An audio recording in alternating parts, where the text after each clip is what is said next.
सभी विद्यार्थियों का स्वागत है। यूपी बोर्ड की परीक्षा को दृष्टिगत रखते हुए इस वीडियो को तैयार किया गया है। वर्ष 2024 की बोर्ड परीक्षा में प्रत्येक विषय के 7 सेट तैयार किए जाते हैं।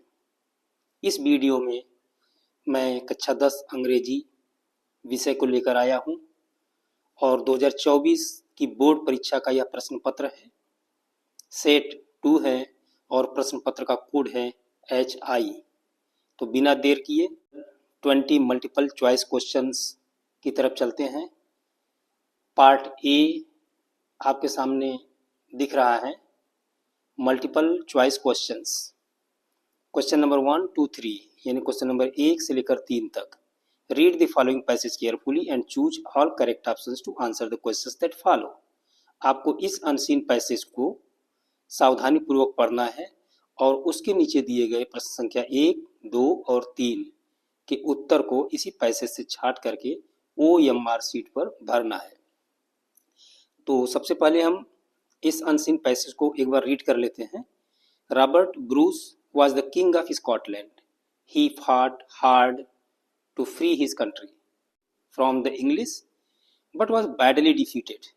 He hid himself in the mountains. One day, when hiding in a cave, he felt very downhearted. He made up his mind to give up the struggle. Then he saw a spider trying to swing itself up on a long thread to the roof of the cave. It tried and tried, but always fell short. Bruce watched the little insect's effort. At the 9th attempt, it succeeded. Bravo, cried Bruce. Surely I can go on trying like the spider. I will try again, I will try again. And he did succeed and made his country free. ये आपका unseen passage है। अब हम देखते हैं question number 1। King Bruce had to hide himself. यहाँ पर इस क्वेश्चन का आंसर यहाँ दिया हुआ है, मैंने इसको हाईलाइट पहले से कर रखा है। He hid himself in the mountains. He hid himself in the mountains. तो इसका आंसर होगा इन द माउंटेन्स। हम ऑप्शन देखते हैं। Option A in the jungles, option B in schools, option C in the mountains, option D in factories. तो इसका correct option है option C in the mountains. Question number 2 है, he felt very downhearted. It means he was. यहाँ पर आपसे down hearted शब्द की meaning पूछी गई है। यहाँ पर देखिए इस सेंटेंस में डाउन हार्टेड दिया हुआ है कि when hiding in a cave he felt very down hearted. Down hearted का मतलब होता है सैड, और ऑप्शन ए में हैप्पी दिया है, यह हो नहीं सकता है। ए हार्ट पेशेंट, यह भी नहीं हो सकता है। स्ट्रांग, मजबूत, यह भी नहीं हो सकता है। और डाउन हार्टेड का मीनिंग होता ही है सैड एंड विदाउट होप। तो क्वेश्चन नंबर 2 का करेक्ट आंसर है option B, sad and without hope. Question number 3 है, which word in the passage is opposite of the word failed. इस प्रश्न में पूछा गया है कि फेल्ड शब्द का अपोजिट यानी कि विलोम शब्द क्या है। फेल्ड का अर्थ होता है असफल होना, इसका अपोजिट होगा सफल होना। तो सफल होना के लिए वर्ड यहाँ पर पैसेज में क्या दिया हुआ है, सक्सीडेड। सक्सीडेड। तो हम ऑप्शन में देखते हैं। Option A watched, option B defeated, option C succeeded. तो तीसरे क्वेश्चन का आंसर हो जाएगा ऑप्शन सी, सक्सीडेड। चलते हैं क्वेश्चन नंबर 4, 5, 6। ये आपका ग्रामर का सेक्शन है। Question number 4 to 8, choose the correct option to answer the following questions. Question number 4 है, कंप्लीट द फॉलोइंग सेंटेंस। ये आपके सामने एक सेंटेंस दिया हुआ है और आगे अधूरा सेंटेंस है, और इस अधूरे सेंटेंस को 4 विकल्पों में से सही विकल्प चुन करके कंप्लीट करना है, और कंप्लीट करने के पश्चात आपको OMR शीट भरना है। तो सेंटेंस है, एज सुन एज माने होता है ज्यों ही। As soon as he called my name I reached, I would reach, I will reach और आई हैज रीच्ड। तो आई के साथ हैज तो लगना ही नहीं है। और यहाँ पर जो सेंटेंस है, as soon as he called my name, जैसे ही उसने मेरा नाम पुकारा, आई मैं वहाँ पहुँच गया। तो पहुँच गया का सेंस दे रहा है रीच्ड। तो क्वेश्चन नंबर 4 का आंसर है ए, जैसे ही उसने मेरा नाम पुकारा मैं वहाँ पहुँच गया। तो क्वेश्चन नंबर 4 का करेक्ट आंसर है ए, रीच्ड। क्वेश्चन नंबर 5 है कंप्लीट द फॉलोइंग सेंटेंस। यहाँ पर पहले ही खाली स्थान दे दिया है, उसके बाद लिखा है गीता, और गीता का जी कैपिटल लेटर से है, तो यह दर्शाता है कि यह गीता बुक का नाम है। तो इसमें भरना क्या है, option A the, option B a, option C an, और option D none of the above. तो चूंकि ए एन दी ये तीनों आर्टिकल हैं, और धार्मिक पुस्तक के नाम के पहले द आर्टिकल का प्रयोग होता है, तो पांचवें का करेक्ट ऑप्शन आंसर होगा option A the Gita is a great book. Question number 6 है rearrange the following word clusters to make a meaningful sentence and choose the correct arrangement. Rearrange the following word clusters to make a meaningful sentence and choose the correct arrangement. यहाँ पर great, we, have, should, parents, our, for, respect, ये word clusters दिया हुआ है, इसको सही क्रम में रख करके सेंटेंस बनाना है। तो ये जितने भी शब्द दिए हुए हैं, इन सभी शब्दों में से हमें सबसे पहले सब्जेक्ट खोजना है कि क्या सब्जेक्ट हो सकता है। तो सब्जेक्ट के लिए हमें या तो नाउन या तो प्रोनाउन को खोजना पड़ेगा, वो है वी आपका प्रोनाउन है। तो हम देखते हैं ए का पहला रेस्पेक्ट है, ये नहीं सेंटेंस होगा। बी का पहला आवर है, सी फॉर ग्रेट ये भी नहीं है, और आपका करेक्ट आंसर है ऑप्शन डी। तो इसका हो जाएगा वी आपका सब्जेक्ट हो गया। उसके बाद वर्ब दिया है शुड और हैव, तो we should have great respect, चूंकि एडजेक्टिव भी दिया है तो ग्रेट रिस्पेक्ट के साथ चला जाएगा। तो we should have great respect for our parents. Question number 6 का करेक्ट ऑप्शन है D, we should have great respect for our parents. Question number 7 है fill in the gap with a suitable preposition. यहाँ पर preposition भरना है। आई am proud, उसके बाद gap है माई स्टूडेंट्स, और प्राउड के बाद ये फिक्स प्रीपोजिशन दिया हुआ है कि कौन सा, बहुत सारे ऐसे शब्द हैं जिनके बाद प्रीपोजिशन निश्चित होता है कि वही प्रीपोजिशन आएगा। तो प्राउड के बाद ऑफ आता है, तो इसका करेक्ट ऑप्शन होगा option C, I am proud of my students. जैसे प्राउड का सेंटेंस एक और बन जाएगा, she is proud of her beauty, और भी सेंटेंस बन जाएगा जैसे he is proud of his knowledge, और यहाँ पर I am proud of my students. तो प्राउड याद रखिए कि प्राउड के बाद जो प्रीपोजिशन आता है वो फिक्स है, वो क्या है, ऑफ है। आई am proud of my students. Question number 8 है which of the following words is miss spelled. इसमें से मेकर, क्रिएटर, ग्रेटर, इंस्पेक्टर, 4 शब्द आपके सामने दिए हुए हैं, और उसमें से 3 शब्द की स्पेलिंग करेक्ट है, और एक शब्द ऐसा है जो कि मिस स्पेल्ड है, यानी कि उसकी स्पेलिंग रॉन्ग है। तो हम देखते हैं मेकर, MAKER, ये करेक्ट है। क्रिएटर, CREATOR, क्रिएटर भी सही है। ग्रेटर, GREATER, ये भी सही है। इंस्पेक्टर ये गलत है, यहाँ पर INSPECTOR होना चाहिए, तो इसका करेक्ट ऑप्शन होगा D, inspector. Question number 9 to 10, read the following passage carefully and choose the correct option to answer the questions that follow। ये क्वेश्चन नंबर 9 और क्वेश्चन नंबर 10 ये आपका प्रोज से दिया हुआ पैसेज उस पर आधारित होता है। यहाँ पर एक प्रोज का पैसेज दिया हुआ है, एक बार इसको हम रीड करते हैं। It was nothing less than a letter to God he wrote, if you don't help me my family and I will go hungry this year, I need 100 pesos in order to sow my field again, and to leave until the crop comes because the hailstorm dot dot dot. Question number 9 है dash dash dash पहले ही दिया है खाली स्थान wrote a letter to God.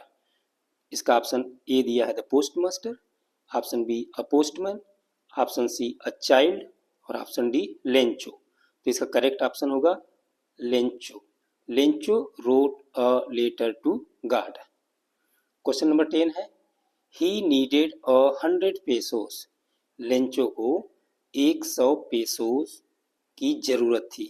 In order two means ताकि 100 peso की जरूरत थी लेंचो को ताकि option A purchase a new field नई खेत खरीद सके, option B water his field अपने खेत को पानी दे सके, option C sow his field again अपने खेत को दोबारा बुआई कर सके and to live until the crop comes.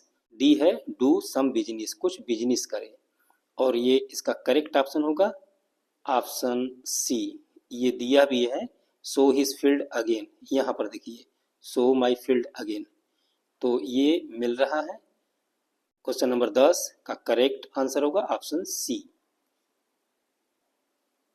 Question number 11 to 13, 11 से लेकर 13 तक ये 3 प्रश्न 11, 12 और 13 ये भी आपका प्रोज सेक्शन से है। Choose the correct option to answer the following questions. ये Nelson Mandela had to spend, उसके बाद आपका खाली स्थान दिया हुआ है years in prison. Nelson Mandela कितने वर्ष जेल में समय व्यतीत किए? Option A 33 years, option B 20 years, option C 30 years, option D 29 years. तो इसका करेक्ट आंसर होगा 30 सी 30 ईयर्स। यहाँ इस बुक में देख सकते हैं आप Mandela had to spend 30 years in prison. Mandela कुल 30 वर्ष 30 ईयर्स जेल में समय व्यतीत किए। क्वेश्चन नंबर 12 है mahseer is a large fish found in the fresh waters of dash river. Option A Ganga, option B Godavari, option C Krishna, option D Kaveri. यह question आपके कुर्ग नामक चैप्टर से लिया गया है। तो महासीर एक जो बड़ी सी मछली होती है ये कावेरी रिवर में पाई जाती है। तो क्वेश्चन नंबर 12 का करेक्ट आंसर होगा डी कावेरी। क्वेश्चन नंबर 13 है राइडिंग बस for the first time Valli was a girl of. इसमें मैडम राइड्स द बस नामक चैप्टर से यह क्वेश्चन उठाया गया है। तो वल्ली का एज पूछा गया है। तो वल्ली 7 ईयर्स की थी, 8 ईयर्स की थी, 10 ईयर्स की थी या 11 ईयर्स की थी। तो इसका करेक्ट आंसर होगा option B 8 years. Valli was a girl of 8 years. Question number 14 to 15, question number 14 से 15 तक read the given extract and choose the correct option to answer the following questions. यहाँ पर डस्ट ऑफ स्नो से ये poem का stanza दिया हुआ है। The way a crow shook down on me the dust of snow from the hemlock tree. Choose the correct statement.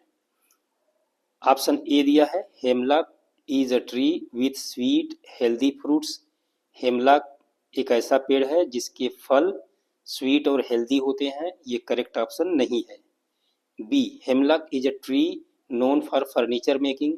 Hemlock उस तरह का वृक्ष है जिसकी लकड़ियां फर्नीचर मेकिंग के उपयोग में लाई जाती हैं, ये भी करेक्ट आंसर नहीं है। C hemlock is a tree bearing fragrant flowers. Hemlock उस तरह का पेड़ है जिसमें सुगंधित फूल लगते हैं, ये भी राइट आंसर नहीं है। इसका करेक्ट आंसर होगा option D hemlock is a poisonous tree. यह एक पॉइजनस ट्री है यानी कि जहरीला पेड़ है।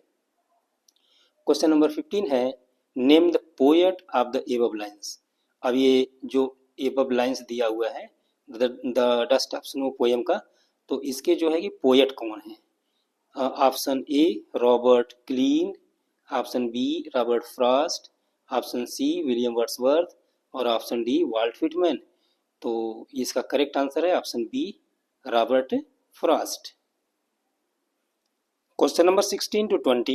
Choose the correct option to answer the following questions. Question number 16. During the treatment of the dog, the doctor Harriet, doctor ने इलाज के दौरान डॉग के साथ ऑप्शन ए दिया है provided the dog many eatables to eat. Doctor ने dog को खाने के लिए खाद्य सामग्री उपलब्ध कराया। Option B operated on the dog, या फिर उस डॉग का ऑपरेशन किया। Option C gave the dog a lot of food but no water, उसे पर्याप्त भोजन दिया लेकिन पानी नहीं दिया। Option D kept an eye on the dog giving him no food, ये करेक्ट आंसर है, giving him no food but plenty of water, उसे कोई भोजन नहीं दिया बल्कि पर्याप्त पानी दिया। और यहाँ उल्टा लिखा है ए लॉट ऑफ फूड दिया, पानी नहीं दिया, और जबकि यहाँ पर आंसर है giving him no food but plenty of water. तो इसका करेक्ट आंसर होगा ऑप्शन डी 16वां का। क्वेश्चन नंबर 17 है अनिल टाट हरि सिंह टू, अनिल ने हरि सिंह को सिखाया। ऑप्शन ए है राइट ओनली हिज नेम, केवल उसका नाम लिखना। Option B cook and add numbers, भोजन पकाना और संख्याओं को जोड़ना। Option C cook write and add numbers, भोजन पकाना, लिखना और संख्याओं को जोड़ना। Option D cook and write, भोजन पकाना और लिखना। सबसे पहले इस क्वेश्चन को मैं आपके बुक में दिखाता हूँ। देखिए यहाँ पर दिया हुआ है, यहाँ से He would teach me to cook, एक तो हो गया cook. He also taught me to write my name, दूसरा हो गया राइट लिखना। एंड said, और कहा कि he would soon teach me to write whole sentences, और उसने कहा कि वह शीघ्र ही उसे पूरा का पूरा सेंटेंस लिखना सिखा देगा। एंड टू एड नंबर्स, और एक क्या चीज है, नंबर्स को जोड़ना भी उसे सिखा देगा। तो एक्चुअली में उसे सिखाया क्या, एक तो भोजन पकाना सिखाया और दूसरा लिखना सिखाया। अनिल टाट हरि सिंह टू, हालांकि इस क्वेश्चन का आंसर बुक में जो दिया है वो ऑप्शन दिया है कुक एंड राइट, भोजन पकाना और लिखना सिखाया। और रही बात एड नंबर्स की, तो एड नंबर्स के लिए उसने उसको प्रॉमिस किया था कि उसको नंबर्स भी जोड़ना सिखा देगा। तो क्वेश्चन नंबर 17 का करेक्ट ऑप्शन होगा option D cook and write. Question number 18 Ebright's mother, ये the making of a scientist से क्वेश्चन उठाया गया है। Ebright's mother gifted him a book, Ebright की माँ ने उसे एक बुक गिफ्ट में दिया था, उसका टाइटल क्या था।